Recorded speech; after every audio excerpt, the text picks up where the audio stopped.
Hello student, by Kuldeep sir YouTube channel में आपका हार्दिक स्वागत है।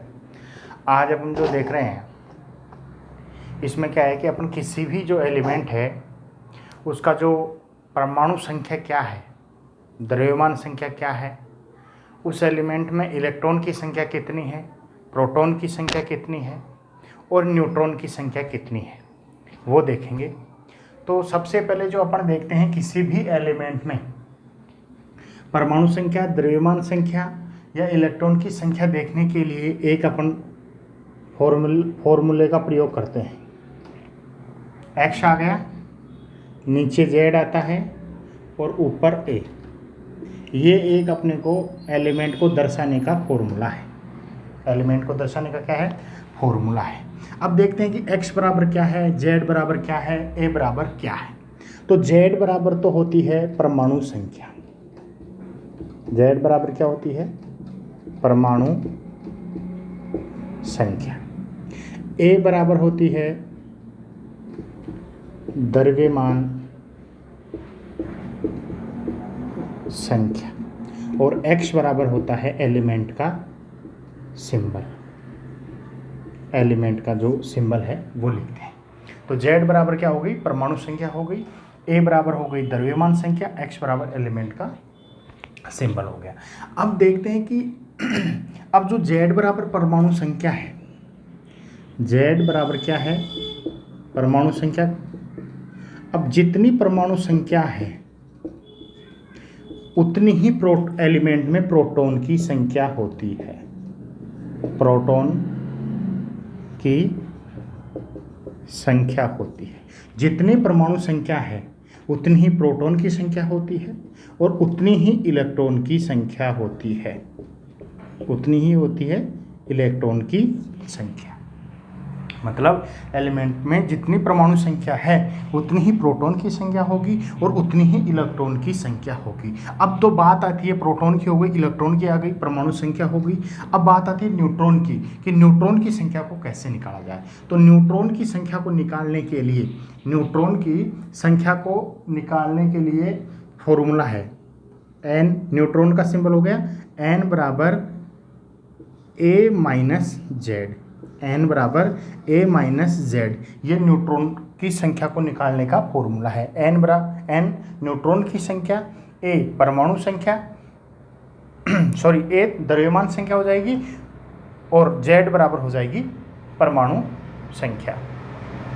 ठीक है, जेड बराबर परमाणु संख्या और ए बराबर हो जाएगी द्रव्यमान संख्या।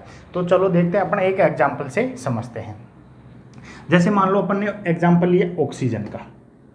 तो ऑक्सीजन का जो परमाणु संख्या है वो 8 होती है और इसकी जो द्रव्यमान संख्या है वो 16 होती है। तो इसमें अगर देखें अपन तो जेड बराबर क्या हो गई? इसमें 8 हो गई। जेड बराबर क्या हो गई? 8 हो गई। मतलब इसमें परमाणु संख्या कितनी हो गई? इसकी 8 हो गई। अब परमाणु संख्या 8 है तो परमाणु की संख्या के बराबर ही मैंने क्या बताया था, प्रोटॉन की संख्या भी क्या होती है? परमाणु की संख्या के बराबर ही होती है। तो इसमें प्रोटॉन की संख्या भी कितनी हो गई? 8 हो गई। अब 8 प्रोटॉन की संख्या हो गई, इलेक्ट्रॉन की संख्या भी कितनी हो गई? 8। अब देखते हैं कि न्यूट्रॉन की संख्या कितनी है। तो न्यूट्रॉन की संख्या के लिए मैंने फॉर्मूला बताया था ए माइनस जेड, मतलब द्रव्यमान संख्या माइनस परमाणु संख्या। तो द्रव्यमान कितना है इसका? द्रव्यमान 16 है माइनस परमाणु संख्या है इतनी 8। तो इसमें न्यूट्रॉन की संख्या भी कितनी आ गई? 8। इस एग्जाम्पल से समझ सकते हैं अपन। जैसे दूसरा कोई एग्जाम्पल देखें, दूसरा एग्जाम्पल जैसे मान लो अपन ले लिया फास्फोरस का। कौन सा लिया? फास्फोरस का मान लो, नाइट्रोजन का मान लो, कोई भी एलिमेंट अपन इसमें ले सकते हैं। जैसे कैल्शियम का मान लो, कैल्शियम का देखते हैं। तो कैल्शियम का जो परमाणु संख्या है जेड बराबर कितना है? 20 है और इसकी द्रव्यमान संख्या है ए बराबर कितनी है? 40। तो अब जेड बराबर परमाणु संख्या है 20, तो इसमें प्रोटॉन की संख्या भी कितनी हो गई? 20 हो गई। ठीक है, इलेक्ट्रॉन की संख्या भी हो गई 20। अब जो न्यूट्रॉन की संख्या के लिए क्या फॉर्मूला था? ए माइनस जेड, मतलब द्रव्यमान संख्या माइनस परमाणु संख्या।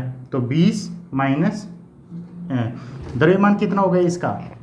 द्रव्यमान संख्या 40 है, परमाणु संख्या है 20, तो न्यूट्रॉन की संख्या इसमें कितनी आ गई? 20 आ गई। अब देखते हैं, जैसे मान लो कि फॉस्फोरस है। अब तीसरा एग्जाम्पल किसका लेते हैं अपन? फॉस्फोरस का लेते हैं। तो फॉस्फोरस का जो लेते हैं अपन एग्जाम, वो 15, इसकी क्या है? Z बराबर 15 परमाणु संख्या हो गई।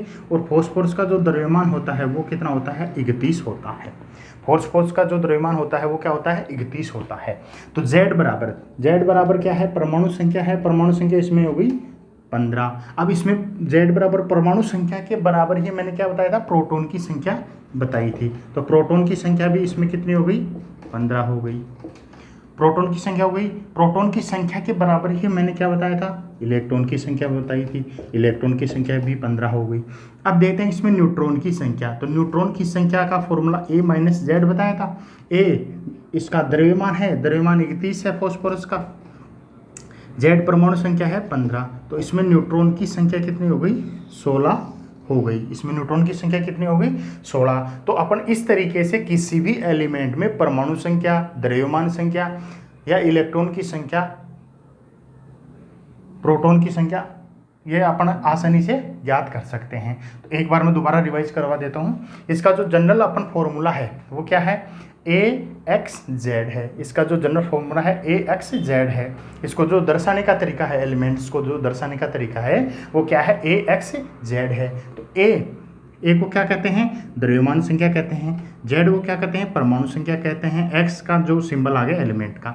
अब Z बराबर क्या होती है? परमाणु संख्या होती है। उस परमाणु संख्या है उसी के बराबर क्या होती है? प्रोटॉन की संख्या होती है। और उसी के बराबर होती है इलेक्ट्रॉन की संख्या। और जो न्यूट्रॉन एलिमेंट में जो न्यूट्रॉन की संख्या ज्ञात करते हैं, न्यूट्रॉन की संख्या को जो ज्ञात करने का फॉर्मूला बताया मैंने, A माइनस Z बताया। A मतलब द्रव्यमान संख्या माइनस परमाणु संख्या, तब उसमें एलिमेंट में अपने क्या आ जाएगी? न्यूट्रॉन की संख्या आ जाएगी। इस प्रकार अपने किसी भी एलिमेंट में न्यूट्रॉन की संख्या, प्रोटॉन की संख्या, परमाणु संख्या ज्ञात कर सकते हैं। ठीक है दोस्तों, आपके ये वीडियो आसानी से समझ में आया होगा, तो वीडियो को लाइक, शेयर एंड सब्सक्राइब करें। धन्यवाद।